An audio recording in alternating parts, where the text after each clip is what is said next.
Salutations everyone, welcome to What Mattered, the show where I tell you what mattered in the news this week. Hope you all had a nice Thanksgiving and a non-lethal Black Friday. I am thankful for fluffy purring kitty cats, that Charmander nest near my home, and all of you guys. Except for you, Craig. Fuck you.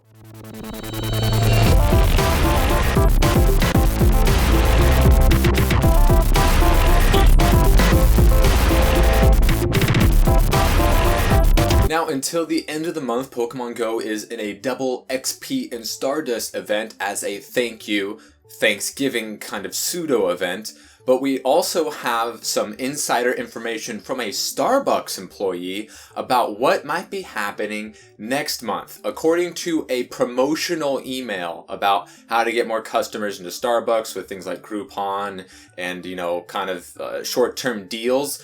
Noted on December 7th is the launch of Pokémon Go version 2, which many people would speculate this to be Gen 2, not like a brand new app, but, Gen 2, which we know a lot of them are already in the code of the game, much like when we found Transform, and now Ditto is in the game, masquerading as a Pidgey, a Rattata, Zubat, or a Magikarp. So, always try to catch those Pokemon because you might get a Ditto. But in this email, it was said that there's a promotion with Starbucks and Pokemon Go. They will have a Pokemon Frappuccino, and part of the email is clipped off, so we can't see the entirety of the email. But it says that there will be all Starbucks locations will be modulated, and that will help players. And it said something about January, February, so maybe that modulation deal won't come later, much like McDonald's' partnership with Niantic and Pokemon Go in Japan. So it looks like Starbucks might be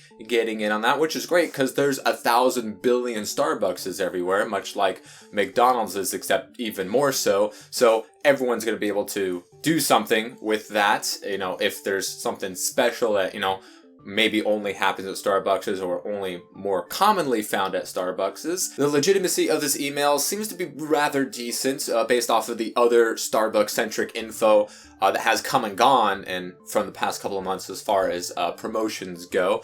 And the person who leaked this out said that they were just a Pokemon Go fan. They couldn't not share this. So they aren't getting any attention or money out of this. So if this turns out to be true, that would be fantastic. We were all speculating about a possible Christmas event after Halloween and now Thanksgiving. Christmas seems to be an obvious choice for the next event, and if the event is the launch of Pokemon Go version 2, or Pokemon Go according to the email, which we know adults will misspell quite often, so that either makes it seem really believable or really unbelievable, or however you look at it because of the misspelling.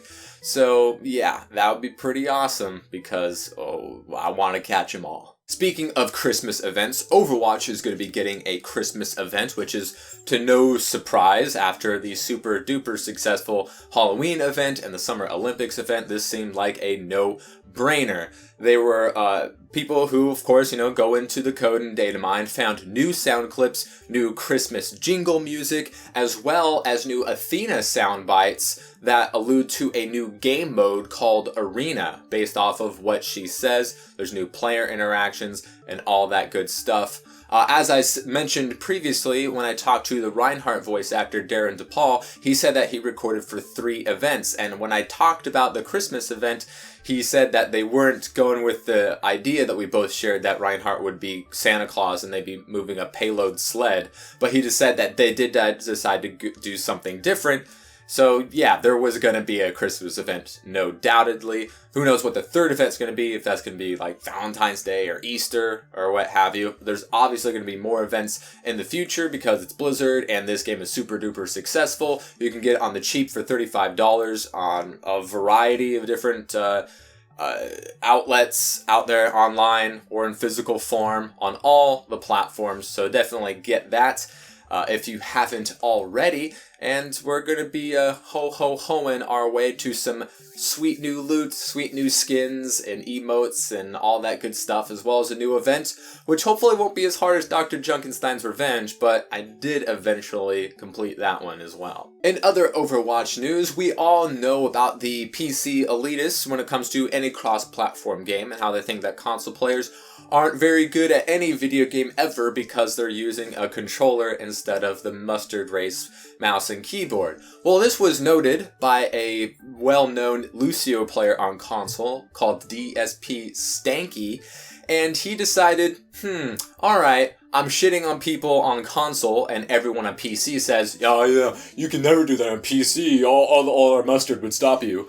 And he was like, yeah, alright, sure. So then he went and soloed his way to like double ultra platinum diamond in the current season and shat on people in the exact same way he did on console, which goes to show it doesn't matter what platform you play on. There are good players, there are bad players. You'll have lobbies of nobodies, and you'll have really sweaty lobbies no matter where you are. So if you're good at the game, you're good at the game. If you're bad at the game, you're bad at the game. Nothing's really going to change that. It doesn't matter what controller scheme. There are some people who play on PC with a controller. I'm sure there's some people on console that have hacked their way into a mouse and keyboard.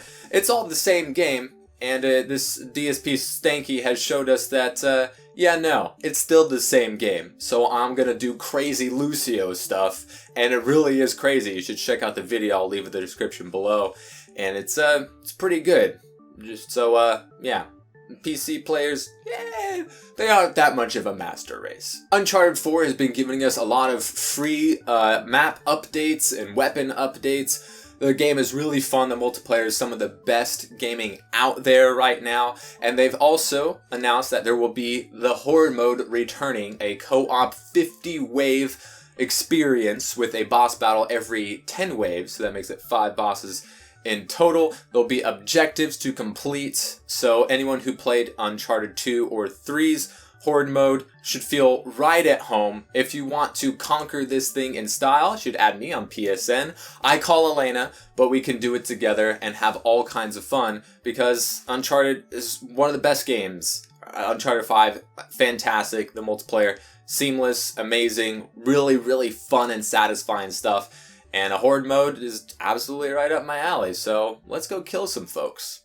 Or mutants, whatever they're throwing at us. Your Xbox games for gold for December will be as follows. You get Sleeping Dogs Definitive Edition, even though they already gave us Sleeping Dogs just a few months ago, so now we get the Definitive Edition for free. You also get the survival horror game Outlast, and on the 360, as well as Xbox One, if you have backwards compatibility, you get Outland and Burnout Paradise. When are they going to make a new Burnout game? Because that...